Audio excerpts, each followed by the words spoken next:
जीवन चाहे कितना भी बुरा क्यों ना लगे, हमेशा कुछ न कुछ ऐसा होता है जिसे आप कर सकते हैं और उसमें सफल हो सकते हैं। तो जहाँ जीवन है वहाँ आशा है। हेलो मेरे प्यारे बच्चों, आपके अपने यूट्यूब चैनल पीके क्लासेस 92 में आपका हार्दिक स्वागत है। दोस्तों, जो आज की हमारी वीडियो है वह जूनियर असिस्टेंट के कनिष्ठ सहायक यानी कि रीजनिंग टेस्ट पेपर 90 नंबर। आज हम 19 नंबर टेस्ट पेपर की बात करेंगे।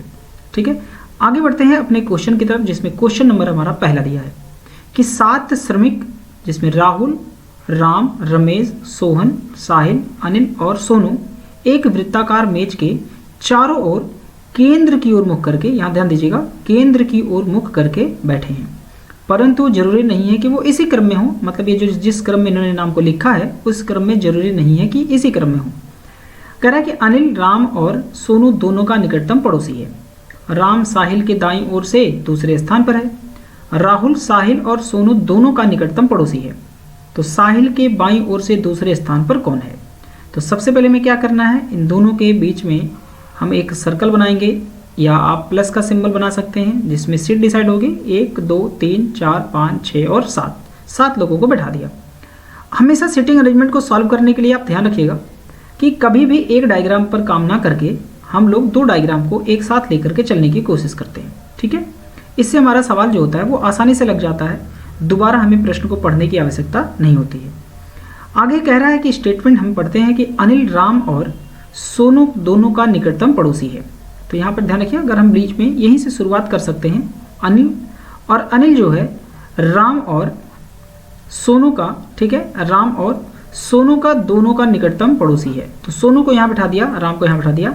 यहाँ लिखा है, ध्यान दीजिएगा कि केंद्र की ओर बैठे हैं, तो केंद्र का मतलब बीच में देख रहे हैं लोग, और यहाँ पर इनका दायां ये होगा और इनका बायां हो जाएगा। दाहिने का मतलब हमेशा होता है घड़ी के विपरीत दिशा में, यानी कि एंटी क्लॉकवाइज, जिसको हम लोग हिंदी में वामावर्त बोलते हैं। और बायां का मतलब हो जाएगा घड़ी की दिशा में, यानी कि क्लॉकवाइज डायरेक्शन, जिसको हम लोग हिंदी में दक्षिणावर्त बोलते हैं। ठीक है, तो राम जो है और सोनू के बीच में कौन बैठा है? अनिल बैठा है। ठीक, अनिल, राम और सोनू के दोनों का निकटतम पड़ोसी है, तो यहाँ पे बीच में हमने बैठा दिया ताकि दोनों का पड़ोसी हो जाए। अब जरूरी नहीं है कि अनिल तो यहीं पर बैठेगा, यह बात निश्चित है। हम लोग सोनू को यहाँ पर भी बैठा सकते हैं और राम को यहाँ बैठा सकते हैं, तब भी तो अनिल जो है सोनू और राम का दोनों का निकटतम क्या हो जाएगा? पड़ोसी हो जाएगा। ठीक है, इसीलिए हम 2 डायग्राम बनाते हैं कि संभवतः ये दोनों में से कुछ भी हो सकता है, जो कोई जरूरी नहीं है कि यही फिक्स हो। ठीक है, अच्छा, अनिल को हमने यहाँ बैठाया है, तो आप अनिल को यहाँ बैठा सकते हैं, कहीं पर भी बैठाइए, कोई दिक्कत नहीं है, बशर्ते आपको दायां और बायां अच्छे से क्लियर होना चाहिए। आगे बढ़ते हैं कि जो राम है वह साहिल के दाहिनी ओर से दूसरे स्थान पर बैठा है। तो जो राम है ना, वो कहाँ पर बैठा है? साहिल के दाईं ओर दूसरे स्थान पर। अब देखिए, राम यहाँ पर बैठा है, तो यहाँ पर अगर हम साहिल को बैठाते हैं तो ये देखिए डिस्टेंस ज़्यादा होगी, तो हमें बैठाना होगा साहिल को यहाँ पर। अब जब ध्यान दीजिएगा, साहिल यहाँ बैठेगा तो साहिल के दाहिनी ओर दूसरे स्थान पर कौन होगा? राम होगा। जब भी हम किसी व्यक्ति के दाएं और बाएं गिनते हैं तो उस व्यक्ति को छोड़कर गिना जाता है। एक और दूसरे स्थान पर कौन बैठ गया? दाईं ओर राम बैठ गया। अब राम चूंकि यहाँ है, अगर हम साहिल को यहाँ पर बैठाते हैं तो ध्यान रखिएगा, साहिल की ये बाएं हो जाएगा राम, ना कि दाएं हो जाएगा। तो इसका मतलब साहिल को यहाँ बैठाना चाहिए, तभी तो दाएं दूसरे होगा राम।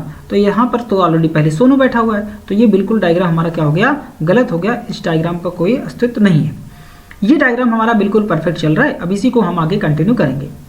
आगे कह रहा है कि राहुल, साहिल और सोहन दोनों का निकटतम पड़ोसी है। तो जो राहुल है, तो साहिल यहाँ बैठा है, अब राम यहाँ बैठा है, इनके बीच में एक ही जगह है, तो यहाँ पर हम बैठा सकते हैं किसको?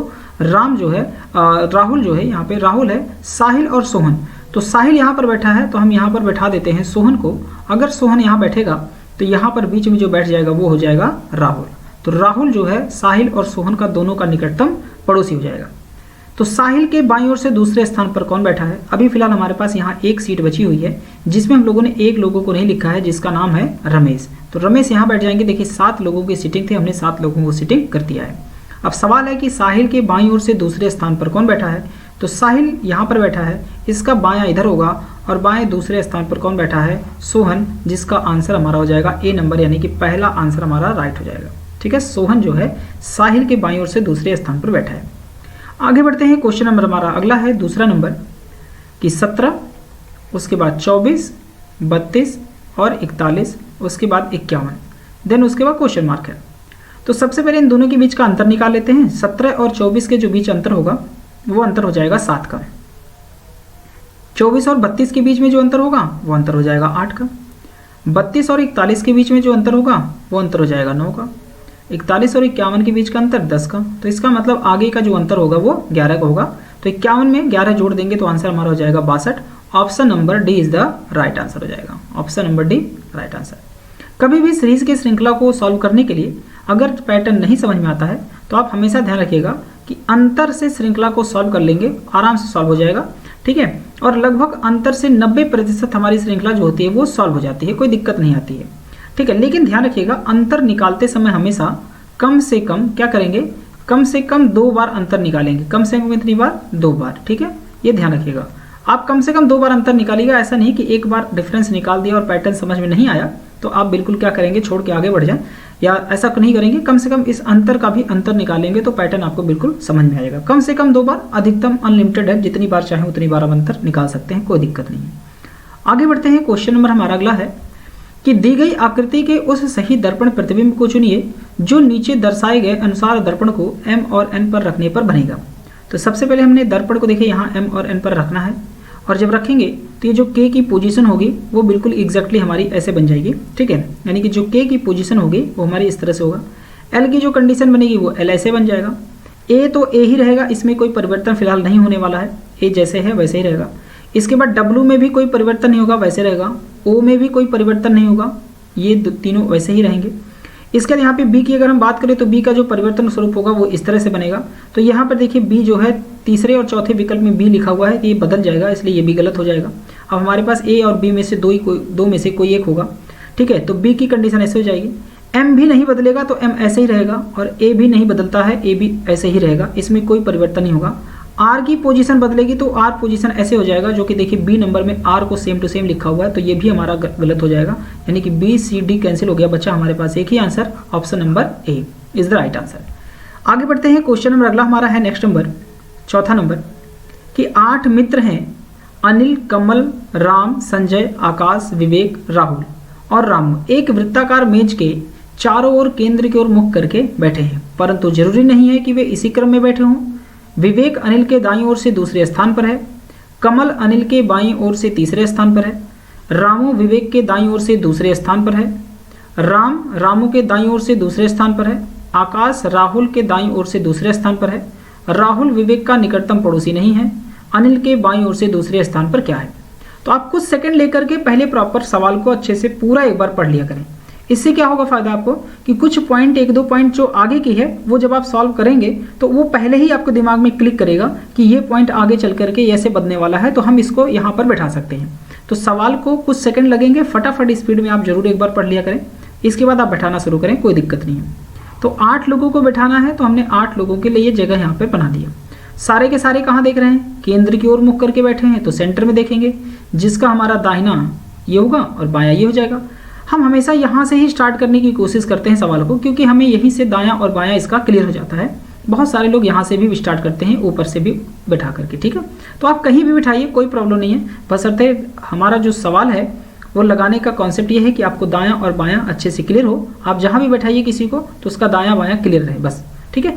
अब सवाल आगे बढ़ते हैं हम लोग। क्वेश्चन क्या कह रहा है कि विवेक अनिल के दाईं ओर से दूसरे स्थान पर है। अच्छा, हमें अगर कभी लगता है कि एक डायग्राम पर काम ना करें तो हम अभी जो है पिछले क्वेश्चन पे भी चर्चा किया था कि आप कोशिश करें कि एक के बजाय 2 डायग्राम बना लें, इससे आपका सवाल गलत नहीं होगा और ये आपको हेल्प करेगा कि हमें आगे चल करके कहीं कोई दिक्कत होती है तो वो आपका कंटिन्यू रहेगा, सवाल दोबारा नहीं पढ़ना होगा, ना तो मिटा करके हमें दोबारा डायग्राम बनाना होगा।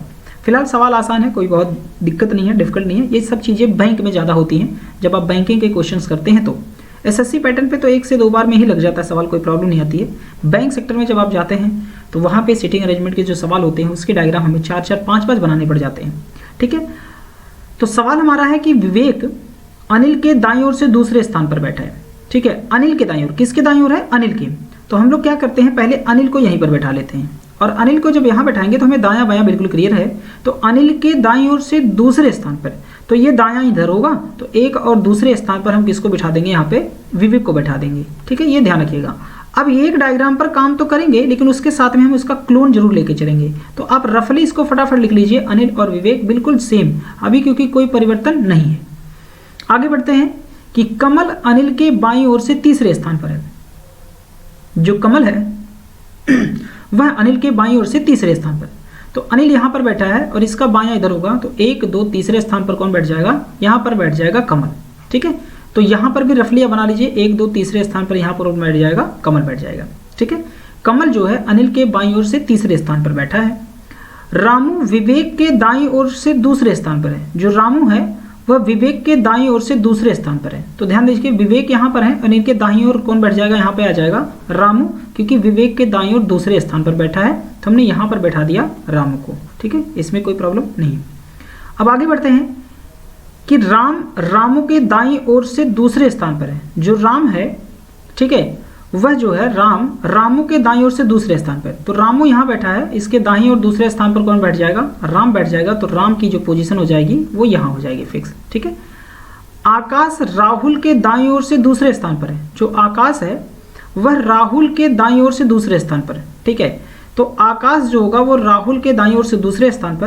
तो अब ध्यान दीजिएगा कि हम लोग क्या करते हैं, एक बार राहुल को यहाँ बैठा लेते हैं और राहुल अगर यहाँ बैठेगा तो इसके दाहिनी और दूसरे स्थान पर कौन बैठा है, आकाश बैठा है। तो हम आकाश को यहाँ बैठा सकते हैं। ठीक है, एक कंडीशन और बनती है कि अगर हम राहुल को यहाँ पर बैठाते हैं, ठीक है, कहाँ पर, यहाँ पे राहुल को बैठाते हैं, तो इसके दाहिनी और दूसरे स्थान पर कौन बैठेगा, आकाश बैठ जाएगा।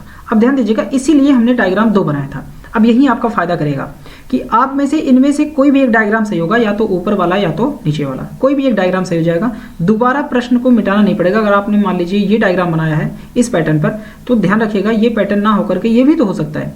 तो या आप मिटाने की कोशिश करेंगे या तो दोबारा से सवाल को फिर से लगाएंगे। ऐसी गलती नहीं करिएगा, यही फायदा होता है आप 2 डायग्राम बना के सब सवाल को लगाते हैं। आगे स्टेटमेंट में क्लियर हो जाएगा।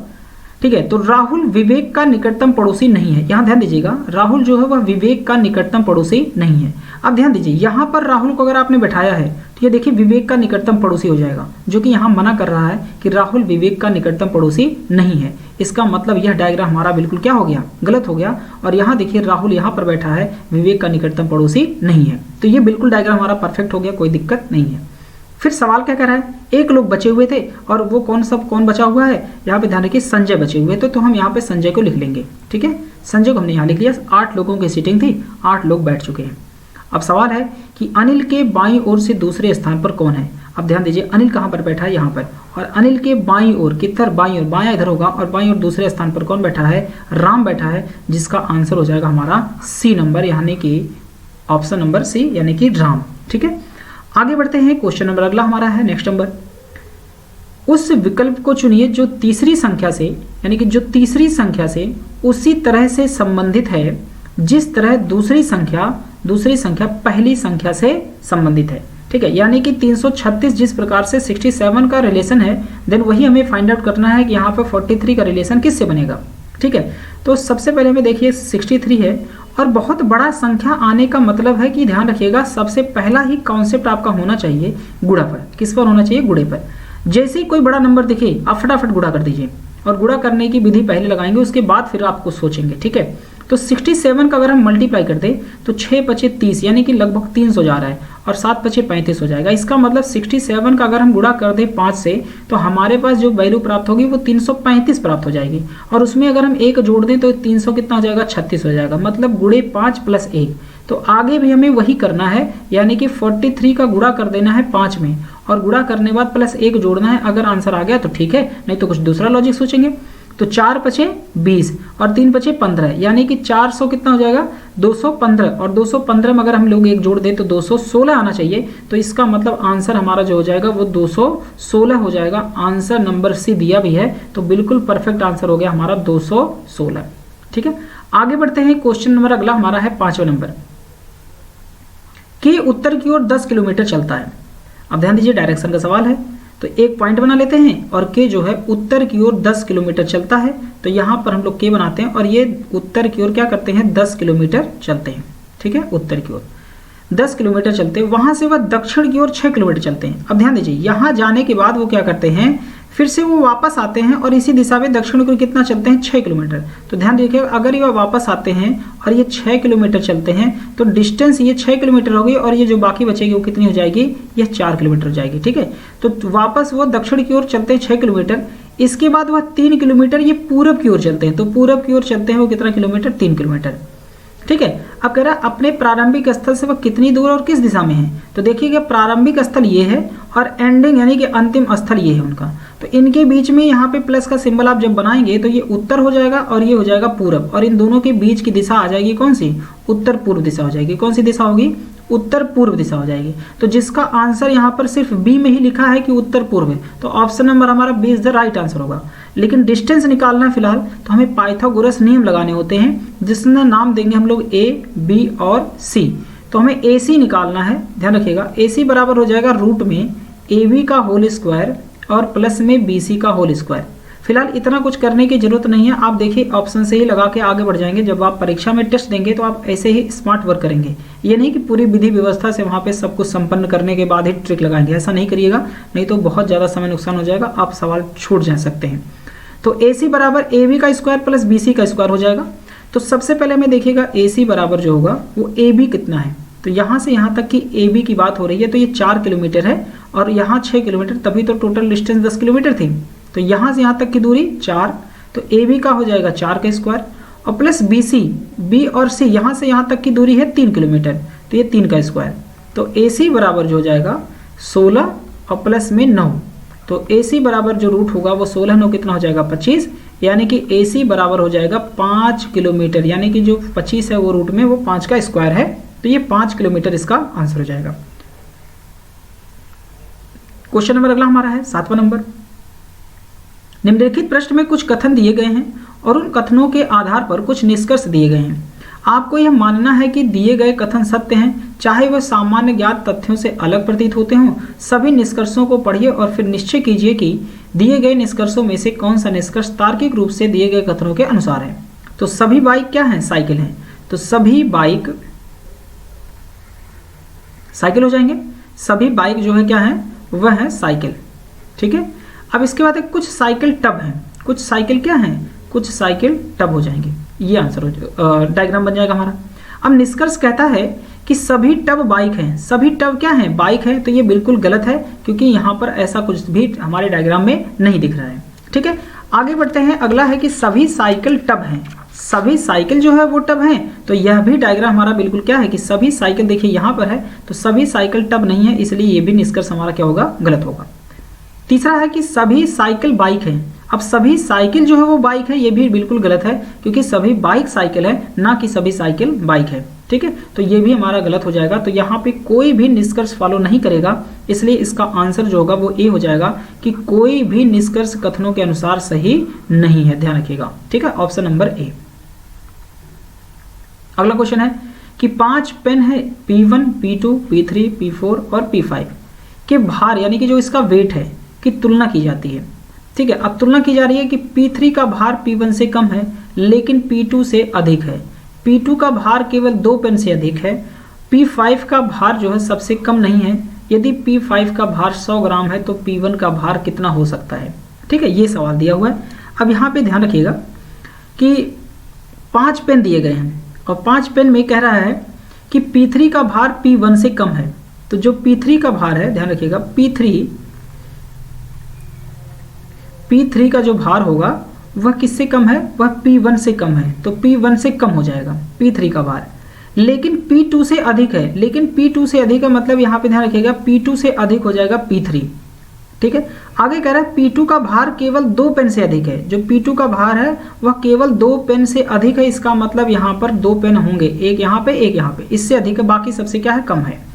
तो अगला है कि P5 का भार सबसे कम नहीं है। तो P5 का भार अगर सबसे कम नहीं है तो P5 यहाँ हो जाएगा और बचा हमारे पास कौन है, P4 बचा हुआ है, तो P4 यहाँ हो जाएगा। तो देखिए 2 लोगों से ज़्यादा कौन है, P2 का भार है। कह रहा है यदि P5 का भार 100 ग्राम है, अगर P5 का भार जो है वह 100 ग्राम है, ठीक है, तो P1 का भार जो है, P1 का भार कितना हो सकता है, तो ये ध्यान रखिएगा। तो सबसे पहले यहाँ पर ये ध्यान रखिए कि P1 का जो भार होगा अनुमानतः क्या होगा, सबसे ज़्यादा होगा, क्योंकि सबसे ज़्यादा अगर P1 का भार होगा तभी तो, क्योंकि P1 से सबसे कम भार वाले इधर हैं सारे लोग। अब P1 का भार, इसमें जिसका नंबर सबसे ज़्यादा होगा वही लगाएंगे, ना तो 96 होगा, ना तो 95 होगा, ना तो 90 होगा। इसका मतलब इसमें सबसे ज़्यादा जो दिख रहा है 108 ग्राम है, ठीक है। तो यही होगा क्योंकि 100 से कम है। यहाँ पे देखिए जब भी P1 का भार होगा, P5 का भार यदि 100 ग्राम है तो इसका मतलब यह सभी क्या है, P5 से ज़्यादा है, P2, P3 और P1। इसका मतलब P5 से सबकी संख्या जो है वो ज़्यादा है। तो सिंपल सी बात है कि अगर ये लोग 100 से ज़्यादा ही होंगे, 100 से कम तो इधर जाएंगे ना पीछे की तरफ। तो यहाँ पर ऑप्शन ही देखते लगा देना है कि 108 ग्राम। ऑप्शन नंबर आपका D is the right answer हो जाएगा। आगे बढ़ते हैं, क्वेश्चन नंबर अगला है कि उस विकल्प, ठीक है, उस विकल्प आकृति को चुनिए जिसमें दी गई आकृति x इसके भाग के रूप में निहित है। यानी कि घूर्णन की अनुमति नहीं है, मतलब घुमाने की अनुमति नहीं है। यह जिस तरह से फिगर दिया हुआ है इसी तरह से फिगर इसमें बिल्कुल फिट बैठ जाए। तो यहाँ पर देखिए सर्कल, तो यहाँ पे देखिए जो ध्यान रखिएगा कि इसमें फिगर तो हमारा बनेगा नहीं। पहले नंबर में भी कहीं इस तरह का डायग्राम ट्रायंगल नहीं दिख रहा है, तो इसलिए गलत हो जाएगा। दूसरे में एक जगह ट्रायंगल दिख तो रहा है, लेकिन ये ट्रायंगल के रूप में यहाँ जो बन रहा है इस पैटर्न को, एक तो देखिए यहाँ से ग्राफ बन जाएगा, लेकिन आगे की कार्रवाई बिल्कुल गलत है, इसलिए बी नंबर भी हमारा कैंसिल हो जाएगा। ठीक है, आगे अगर हम बात करें इसमें तो ट्रायंगल ही नहीं बन रहा है, तो तीसरा भी कैंसिल हो जाएगा, बचेगा चौथा। तो यहाँ पर देखिएगा एक डायग्राम यहाँ पर बनेगा, ट्रायंगल तो यहाँ बन गया, ट्रायंगल के ऊपर यहाँ पे दो रेखाएं बनी हुई है, ये भी मिल जाएगा। और ट्रायंगल के बाद ए आकार का बना हुआ है, तो देखिएगा यहाँ ए आकार का भी रूप जो बन रहा है वो इस तरह से बन रहा है। तो option number D is the हमारा राइट आंसर हो जाएगा। घुमाने की अनुमति नहीं है, मतलब जिस तरह से यहाँ फिगर दिया है प्रश्न में वैसे यहाँ पर भी हमें फिट करना है। ठीक है, मतलब इसको लगाने के बाद वो हिडन हो जाए, पूरी तरह से वो फिगर में दिख रहा है, इसका तात्पर्य यही है।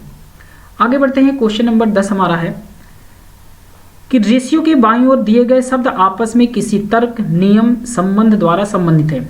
समान तर्क, नियम, संबंध के आधार पर दिए गए विकल्पों में से कि दाईं ओर लुप्त संख्या या शब्द युग्म को चुनना है। जैसे रिंग का है स्केटिंग से संबंध, तो पिच का संबंध किससे होगा। ठीक है, तो ध्यान रखिएगा जो रिंग होता है वो स्केटिंग यानी कि बर्फ पर फिसलने संबंधित एक प्रकार का खेल होता है। ठीक है, रिंग होता है, स्केटिंग की जाती है, जो क्या होता है कि ये बर्फ पर फिसलने के संबंधित एक प्रकार का खेल होता है। आप लोगों ने देखा होगा कि लोग पिकनिक पर जाते हैं, है ना, तो या फिर लोग हनीमून पर घूमने जाते हैं, तो लोग अक्सर लोग क्या करते हैं, बर्फीले जगह को चुनते हैं। तो वहां पे जाने के बाद क्या करते हैं, स्केटिंग करते हैं, यानी कि बर्फ पे खेलते हैं। तो वो जो पैर में फंसा के ना स्केटिंग की जाती है, उसी को बोला जाता है रिंग, है ना। रिंग पर स्केटिंग जो होता है बर्फ पर फिसलने संबंधित एक प्रकार का खेल होता है। तो उसी तरह से जो पिच होता है वो किस पे खेला जाएगा, क्रिकेट होता है। जो पिच होगा वो क्रिकेट हो जाएगा। Option number A is the right answer हो जाएगा। आगे बढ़ते हैं, क्वेश्चन नंबर अगला है कि गणेश नीता का भाई है। जो गणेश है वह क्या है, नीता का भाई है। ठीक है, तो गणेश को हम लोग यहाँ पर बैठा देते हैं, गणेश है, और गणेश जो है वह नीता का भाई है, तो यहाँ पर नीता हो जाएगा और ये नीता का भाई है गणेश। सोनल जो है संदीप की बहन है। सोनल क्या है, सोनल संदीप की बहन है। तो अब यहाँ पर देख लेते हैं, सोनल है, अब इनका रिलेशन तो कुछ नहीं है, तो सोनल जो है संदीप की क्या है, संदीप की बहन है, तो यहाँ बहन हो जाएगी सोनल। आपस में लोग भी भाई बहन है या बहन बहन है, ये बात डिसाइड नहीं है। आगे बढ़ते हैं, जो रीता का बेटा है, जो रीता का बेटा है, रीता का बेटा कौन है, संदीप, यहाँ पर संदीप हो जाएगा, और जो रीता का बेटा हो जाएगा यहाँ पर, रीता का बेटा कौन हो गया, संदीप हो गया। ठीक है, अब कह रहा है कि रीता और नीता बहनें हैं। अब देखिए यहाँ पर रीता जो है और नीता ये दोनों आपस में क्या हैं, ये आपस में बहनें हैं। तो इसका मतलब ये बहन हो गई, ये बहन, तो इसका मतलब ये दोनों लोग बहन बहन हो गई, और इनका ये भाई है कौन, गणेश, और रीता का बेटा कौन है, रीता का बेटा है संदीप, और संदीप अगर बेटा है तो इनकी बहन है कौन है, सोनल। तो ये डायग्राम बिल्कुल यहाँ पर आके फिट हो जाएगा। अब ध्यान रखिएगा कि ये दोनों लोग आपस में भाई बहन हैं, इनकी ये माता है, और इनकी माता की ये बहन है तो मौसी लगेंगी, और ये लगेंगे मामा। तो सोनल की मौसी कौन है, तो सोनल की मौसी कौन है, तो सोनल यहाँ है, ये इनके भाई हैं, और इनकी माता है तो सोनल की भी माता होंगी, और इनकी मौसी कौन हो जाएंगी, नीता। तो नीता यहाँ पर option number B is the right answer हो जाएगा हमारा, ऑप्शन नंबर बी। आगे बढ़ते हैं, क्वेश्चन नंबर अगला हमारा है नेक्स्ट नंबर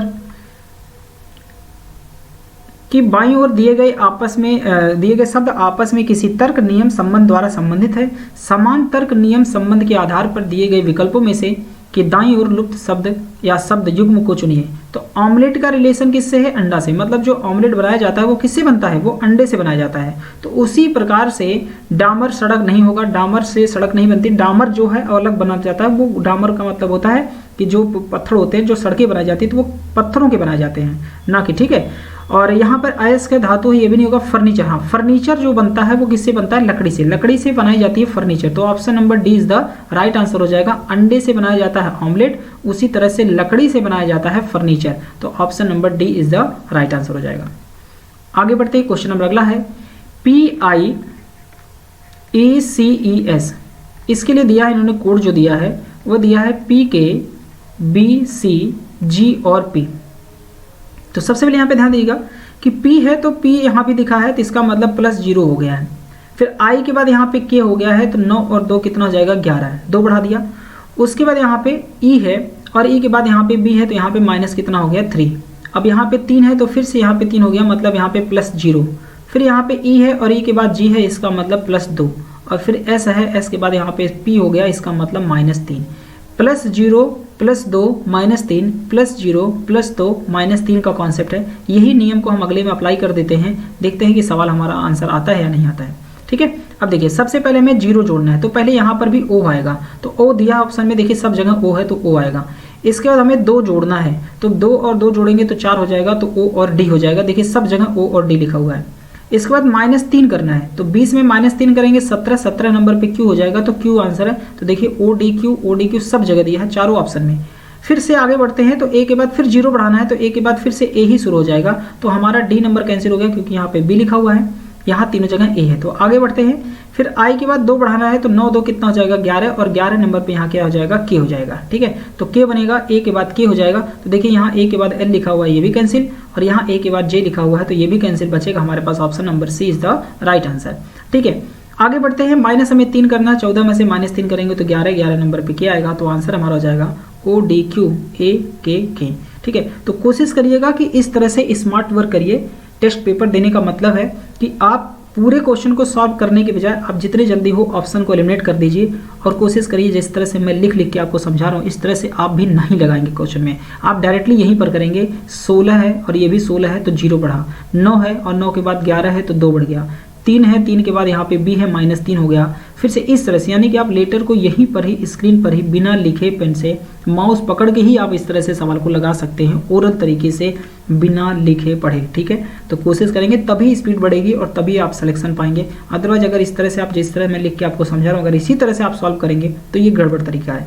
ठीक है, मैं तो आपको समझा रहा हूँ, इस वजह से सारी चीज़ें लिख रहा हूँ। ठीक है, आगे बढ़ते हैं कि एक श्रृंखला दी गई है जिसमें एक पद लुप्त है, दिए गए विकल्पों में से उस सही विकल्प को चुनिए जो श्रृंखला को पूरा करेगा। तो यहाँ पर है FOC, उसके बाद IMF, और यहाँ पर है LKI, और यहाँ पर OI और L और क्वेश्चन मार्क है। तो यहाँ पे देखिए 6, 6 3 9, 9 3 12, 12 3 15 और 15 3 18, 18 पे R आएगा। तो सिंपल है कि पहला ऑप्शन कैंसिल होगा, दूसरा ऑप्शन कैंसिल होगा।